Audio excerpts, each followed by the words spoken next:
Hi bro. IBomma Ravi arrest చేశారు కదా, so దాని గురించి ఏమనుకుంటున్నారు? ఇప్పుడు ఐబొమ్మ అనేది ఒక పైరసీ వెబ్సైట్ అనమాట. ఆ రవి అంటే కూడా తప్పుడు వెళ్ళాడు, చట్టానికి విరుద్ధం. పైరసీ అనేది ఎంకరేజ్ చేయడం చాలా తప్పు. ఇప్పుడు ఒక సినిమా చేయాలంటే అంత ఈజీ కాదు. డైరెక్టర్లు, అసిస్టెంట్ డైరెక్టర్లు, ప్రొడ్యూసర్లు, కో ప్రొడ్యూసర్లు, ఆర్టిస్టులు, మేకప్ మెన్లు, ఫైటర్లు, స్టంట్ మెన్లు, వీళ్ళందరూ చాలా ఉంటారు. వీళ్ళందరినీ కాదని వీళ్ళ కష్టాన్ని రక్తం రూపంలో దారబోసి తీసేదే సినిమా. వీళ్ళందరినీ కాదు, థియేటర్లో తీయాల్సిన సినిమా వచ్చేసి డైరెక్ట్గా వెబ్సైట్లో వేసుకుంటాడంటే చాలా తప్పదు, చట్టానికి విరుద్ధం. ఇంకోటి ఏంటంటే ఆయన సవాల్ ఇస్తున్నాడు వ్యవస్థలకే, పోలీస్ వ్యవస్థకి అన్నాడు తమ్ముంటే పట్టుకోండి అని చెప్పేసి. తప్పది, అలా చేయడం తప్పు. వీక్ అని కాదు, ఒకటి చెప్తానండి. ఇప్పుడు అతని దగ్గర డేటా ఉండేది కేవలం ఓన్లీ నార్మల్ డేటా ఉంది. చెప్తానండి, అంతా ఉంది. ఇప్పుడు అరెస్ట్ అయ్యాడు, ఇప్పుడు ఏమన్నా బయట పెట్టగలుగుతారా? బయట పెట్టలేడు. ఆయన సవాల్ ఇచ్చేది ఎందుకు తెలుసా? వీళ్ళందరూ డేటా నా దగ్గర ఉంది కాబట్టి సవాల్ ఇస్తున్నాడు. సో అందరు ఏమయ్యారు? ఆపోజిట్ అయిపోయారు. వ్యవస్థలని నాకు ఒకసారిగా విరుద్ధం అయిపోయాయి. సో అందువల్ల ఆయన హింట్ ఇచ్చి ఆయన బొక్క బోరా పడ్డాడు. ఎవరికి? ఇప్పుడు జనాలు అవకాశవాదులు అబ్బాయి. ఇప్పుడు జనాలు ఏంటంటే, ఇప్పుడు కేజీ బంగారం దొరుకుతుంటే చెట్టుకి చట్ట విరుద్ధమైన పోయి కోసుకొచ్చుకుంటారు. అలాంటి వాళ్ళు జనాలు చాలా వరకు. అంటే నేను తిట్టట్లేదు, ఇది చెప్తున్న వాస్తవం. ఒక ఇండియన్ అంటే ఎవరైనా సిటిజన్లు అలానే ఉంటారు. సో నేను చెప్తున్న వాస్తవం, జనాలు అలాంటి వాళ్ళు. సో ఇప్పుడు అలాంటి అయినా మాకు సినిమా ఫ్రీగా ఇచ్చాడని చెప్పేసి జనాలు ఎంతవరకు ఎంతమంది ఆయన పొగడే వాళ్ళు చాలా మంది ఉంటారు, ఎంతమంది అభిమానించే వాళ్ళు చాలా మంది ఉంటారు. సో ఏం చేయలేరు, ఆయన చట్టానికి విరుద్ధం. కానీ ఆయన జైలు పోవడం కారణం కూడా జనాలే. వీళ్ళు పైరసీ ఎంకరేజ్ చేశారు. వీళ్ళు చూడకుండా ఆ రోజు ఆపేసి ఉంటే ఆయన ప్రశాంతంగా ఏదో వర్క్ చేసుకునేవాడు. ఐబొమ్మ అంటే ఎందుకు అంత ఇంట్రెస్ట్ గవర్నమెంట్? అంతకుముందు మూవీస్ ఫర్ చాలా వెబ్సైట్స్ ఉన్నాయి. ఈయన పాపులర్ అయ్యాడు. ఐబొమ్మ పాపులర్ అయింది ఫస్ట్ థింగ్. ఇప్పుడు ఒక వాచ్ కంపెనీ చాలా ఉంటాయి, కానీ రోలెక్స్ వాచ్కే ఎందుకు అంత పాపులారిటీ అంటే పాపులారిటీ చూస్తారు జనాలు. ఎన్నో కంపెనీస్ ఉంటాయి, కానీ ఒకటే మాత్రం పాపులర్ ఉంటుంది. పాపులారిటీ ఇంపార్టెంట్ కదా, ఇక్కడ నష్టం జరుగుతుంది కదా. అవును, నష్టం జరుగుతుంది. నష్టం జరుగుతుంది. ఇప్పుడు ఐబొమ్మకి ఒకసారి వార్నింగ్ ఇచ్చాడు. మీకు తెలుసో తెలీదు, మూవీ రూల్స్ కూడా చాలాసార్లు వార్నింగ్ వెళ్ళింది. మీకు తెలుసో తెలీదు, మూవీ రూల్స్ కూడా చాలాసార్లు వార్నింగ్ వెళ్ళింది. ఐబొమ్మ కూడా వార్నింగ్ ఇచ్చాడు, కానీ ఐబొమ్మ కూడా పట్టించుకోకుండా ఐబొమ్మని కాస్త బప్పం చేసి మళ్ళీ సవాల్ ఇస్తున్నాడు. ఏమని ఇస్తున్నాడు? దమ్ముంటే పట్టుకోండి అని చెప్పేసి అన్నాడు ఐబొమ్మ. అది ఎంతవరకు కరెక్ట్? పోలీస్ వ్యవస్థ అంటే మామూలు వ్యవస్థ, ఎన్నో ఉంటాయి వాళ్ళకి సవాళ్ళు, ఎన్నో ఉంటాయి. సో దీన్ని గట్టిగా పట్టుకున్నారు. సో గట్టిగా పట్టుకున్న తర్వాత దాన్ని వదలలే. ఎలాగైనా సరే వీడిని నేను పట్టుకోవాలి, వీడు మా వ్యవస్థకి వదిలాడు. సో దీనివల్ల చాలా పెద్దవాళ్ళు ఉంటారు. ఇప్పుడు ఐబొమ్మలో మనం లింకులు వస్తాయి కదా, ఆ లింకులు ఓపెన్ చేసే సామాన్యుల డేటా కూడా పోయిందంటారా? ఏమో చెప్పాడు కదా, డేటా నా దగ్గర చాలా మంది డేటా అని చెప్పేసి. ఇప్పుడు ఏం చేయలేడు, ఏం చేయలేడు. ఆయన చేతులు బిగించుకుపోయినాయి.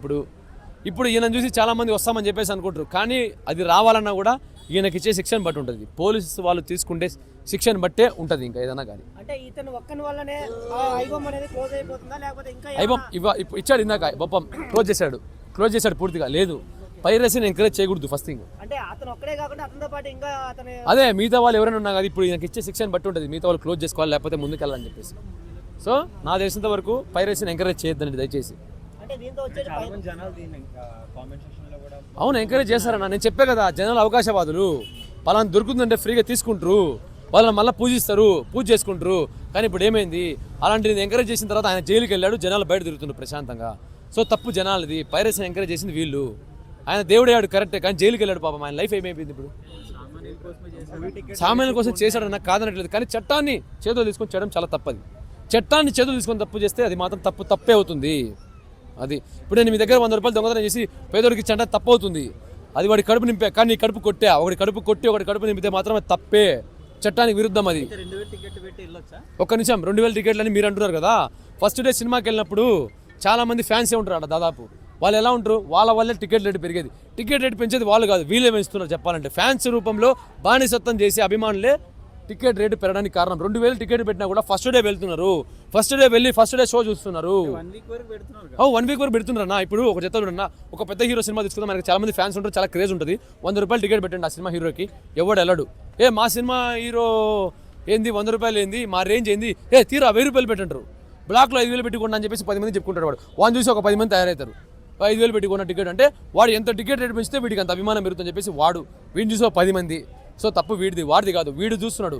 వీడు 1000 రూపాయలు టికెట్ పెట్టినమంటే ఫస్ట్ డే పోతుంది కదా, ఆగొచ్చు కదా. మళ్ళీ ఎవడు పోకుండా ఉంటే ఎవడు సినిమా చాలా చెప్తానండి. కొన్ని సినిమాలు ఎలా ఉంటాయంటే చెప్తానండి, ఒకసారి ప్రాక్టికల్ ఆలోచించండి. కొన్ని సినిమాలు ఎలా ఉంటాయంటే, సినిమా హిట్ ఏంటంటే వారం వరకు ఉంటుంది ఖచ్చితంగా. కొన్ని సినిమాలు ఎలా అంటే ఫస్ట్ రోజు తెలిసిపోయింది అనుకోండి, ఖచ్చితంగా ఉండదు. ఎగ్జాంపుల్ హరిహర వీరమల్లు చూడండి, వాస్తవం చెప్పేది గ్రౌండ్ రియాలిటీకి వెళ్ళి ఫస్ట్ డే ఒకటే టికెట్ రేట్ పెంచారు, తర్వాత తగ్గిపోయింది. ఎందుకు? సినిమా హిట్ కాలేదని చెప్పేసి. కానీ కొన్ని సినిమాలు ఉంటాయి, బాగా హిట్ అయిన సినిమాలు. అంతెందుకు బాహుబలి ఎపిక్కే మొన్న చాలా రేటు పెట్టి వెళ్ళారు సినిమాలు, 1000 రూపాయలు పెట్టి వెళ్ళారు. సో అక్కడ వాళ్ళు 250 టికెట్ పెట్టినా నువ్వు 1000 రూపాయలకి వెళ్ళావంటే పిచ్చి నీలో ఉంది, వాడిది కాదు. నువ్వు వానన్నం తప్పు, నీది మార్చుకోవాలా. తర్వాత సీఎం రేవంత్ రెడ్డి టికెట్ ధరలు పెంచినన్నారు. అవును మళ్ళీ పెంచారు ఈ మధ్య తెలుగు రాష్ట్రాల్లో. అవును, తెలుగు రాష్ట్రాల్లో పెంచారు. ఎందుకు పెంచారు? ఒకడెతోడన్నా ఇదంతా ఒక ఒక నిమిషం, ఇక్కడ వ్యవస్థ అనేది ఒకటి ఉంటుంది. ఫస్ట్ థింగ్ వ్యవస్థ అనేది ఉంటుంది. టికెట్ రేటు సరేనా మీరు అంటారు కదా ప్రభుత్వాలు టికెట్ రేటు పెంచుతాయని చెప్పేసి. ఇప్పుడు సినిమాకి వెళ్ళేది మనం వారానికి ఒకసారో లేకపోతే నెలకోసారో 2 సార్లు వెళ్తాం మా అయితే. సరే అది పక్కన పెట్టేసి ఎన్నిసార్లు అని చెప్పేసి వాడు 1000 రూపాయలు పెడుతున్న టికెట్ ఫస్ట్ డే హౌస్ఫుల్ అవుతుంది. ఇప్పుడు మీరు నన్ను సవాల్ చేస్తున్నారు. సరే మీరు చాలా కరెక్ట్గా ఆలోచిస్తున్నారు. సరే మీ ఆలోచనే ఆ ఫస్ట్ డే వెళ్ళే వాడికి ఉంటుందా? ఉండట్లేదు. మీరు అన్నట్టే టికెట్ రేటు తగ్గిద్దాం, ఫస్ట్ డే 200 పెడదాం. కానీ అక్కడికి వెళ్ళిన వాడు ఏమంటుంది తెలుసా, నేను చాలా అభిమాని, నేను 200కి అయితే నా సినిమా హీరో నేను అభిమానించే హీరో వాల్యూ పడిపోతుంది, నాకు 1000 రూపాయలు కాదు 2000 కావాలంటాడు. ఎగ్జాంపుల్ ఎందుకు ఓజీ సినిమాకి మొన్న 1,00,000 రూపాయలు పెట్టి టికెట్ కొన్నాడు. సో అదేమంటాం మనం? అక్కడ వాళ్ళు హింట్ ఇవ్వట్లే, నువ్వే హింట్ ఇస్తున్నావు రేట్లు పెంచని చెప్పేసి. నువ్వే 2000 3000 పెట్టి కొంటున్నావు, నువ్వే హింట్ ఇస్తున్నావు. వాడు అది చూసి రెచ్చిపోతున్నాడు, వాడు ఇంకా 1000 కాదు 2000 పెడుతున్నాడు. అది చెప్తున్నా కదా, దాని తోడు ఇంకా ప్రీమియర్ షో అదే ఉండట్లేదు. నేను అదేగా చెప్తున్నా కదా, ఇందాక నుంచి టీఎఫ్ఐ బానిసలు ఉన్నారు చాలా మంది. ఆ బానిసల వల్ల ఏమవుతుందంటే అభిమానం పేరుతో బానిసత్వం చేస్తున్నారు వాళ్ళు. ఆ బానిసల వల్ల వాడు 1000 రూపాయలు టికెట్ పెడుతున్నాడు. ఏది ఒక నిమిషం, ఇక్కడ గవర్నమెంట్ అనేది నడిచేది కార్పొరేటర్ వల్ల నడుస్తుంది. కొంచెం కార్పొరేట్ వ్యవస్థలు కూడా నడిపిస్తాయి, అది కూడా మనం తెలుసుకోవాలి. నాకంటే మీకే బాగా తెలుసు, ఇంకా కార్పొరేట్ వ్యవస్థలు నడిపిస్తుంది. అదొకటి. రెండోది బిజినెస్ మ్యాన్లు. సో దాదాపు ఇక్కడ ఇండస్ట్రీనే కాదు ఏదైనా కానీ బిజినెస్ మ్యాన్ చేతిలో ఉంటుంది. సో వాళ్ళ బిజినెస్ కూడా వాళ్ళు కాపాడుకోవడానికి గవర్నమెంట్తో ఏవేవో జీవోలు తెచ్చుకుంటారు, రేట్ పెంచుకోవడానికో లేకపోతే ఎవరు చేయాలని చెప్పేసి. సో ఆ విధంగా వాళ్ళు ముందుకెళ్తారే తప్ప మన గురించి ఎవరు ఆలోచించారు. Hi bro. ఆయన ఐబొమ్మను రన్ చేసే రవిని అరెస్ట్ చేశారు కదా, ఎలా అనిపిస్తుంది? చాలా బాధగా ఉందన్న. ఎందుకంటే పేద ప్రజలకు అండగా ఉండే వ్యక్తి, యూత్కి అండగా ఉండే వ్యక్తి, అలాగే ఇక్కడ సినిమాలో ఆర్టిస్టులు ఎంతోమంది పనిచేసే వాళ్ళు, వాళ్ళ గిట్ట చాలా బాధగా ఉంది. ఎందుకంటే ఐబొమ్మలో వాళ్ళ గిట్ట చూసేవాళ్ళు, ఆర్టిస్టులు ఎంతోమంది వెళ్తుంటారు చాలామంది, వాళ్ళ గిట్ట ఎంతోమంది చూసేవాళ్ళు, పేద ప్రజల గిట్ట ఎంతోమంది చూసేవాళ్ళు. నేను గిట్ట ఒక చూసిన వ్యక్తిని ఐబొమ్మలో ఎంతోమంది చూస్తుండే. నాట్ ఓన్లీ కామన్ పీపుల్, లేకపోతే కృష్ణానగర్లో ఉండే వ్యక్తులు మాత్రమే, సినిమాలో వర్క్ చేసే వ్యక్తులు మాత్రమే కాదు, చాలా మంది చూసారు, పెద్ద పెద్ద వాళ్ళ గిట్ట చూసారు. క్రైమ్ కదా ఇప్పుడు అతను చేసేదంతా. మంచి డబ్బులు పెట్టిన మూవీస్ అన్నిటిని తీసుకొచ్చి ఇలా ఫ్రీగా చూపించడం కరెక్ట్. ఓకే, 1000 రూపాయలు టికెట్ పెట్టి ఎవరు అన్న చూసేది? పేద ప్రజల సోమత లేదన్న. 1000 రూపాయలు పెట్టి సినిమా తీసి 1000 రూపాయలు పెట్టి 3 గంటల సినిమా 1000 రూపాయలు పెట్టి చూసే సోమత పేద ప్రజలకు లేదన్న. ఎందుకు లేదంటే పొద్దున్న నుంచి నైట్ వరకు కష్టపడితే 600 రూపాయలు అన్న వాడికి వచ్చేది పేద ప్రజలకి. నేనే చేస్తున్నా, సపోజు పొద్దున్న నుంచి నైట్ వరకు కష్టపడుతున్నాను, నేను 6 గంటల వరకు కష్టపడితే నాకు 600 రూపాయలు వస్తాయి. 600 రూపాయల్లో రూమ్ రెంటు, కరెంటు బిల్లు, తినడానికి నా సోమత కాదన్న. నా సోమత 100 రూపాయలు మాత్రమే. సినిమా టికెట్ రేట్స్ తగ్గిస్తే బాగుంటుంది. 1000 రూపాయలు పెడితే నేను ఎవరన్నా చూసేది సినిమా? 1000 రోజులు పెట్టట్లేదు, ఓన్లీ ఫస్ట్ డేనే ఉంటుంది. ఫస్ట్ డే అంటుండ్రు కానీ తర్వాత గిట్ట అదే పెంచుతున్నారన్న. నువ్వు ఫస్ట్ రోజే భయపాంత్ర గురి చేస్తే నేను ఎట్లా రావాలన్నా? నువ్వు 1000 రూపాయలు ఫస్ట్ రోజే 1000 రూపాయలు అన్న తర్వాత నేను ఎట్లా వస్తా అన్నా?